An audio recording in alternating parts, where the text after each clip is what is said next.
Sua história é um exemplo para mim.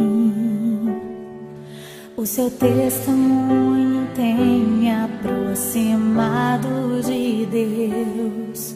Se eu viver mais de 80 anos, quero ser como você, pastor. Sua casa testifica sobre quem você é. Sua obra, sua vida, seu amor, sua fé. Os meus filhos vão saber que se eu hoje adoro a Deus, é por tudo que você me ensinou.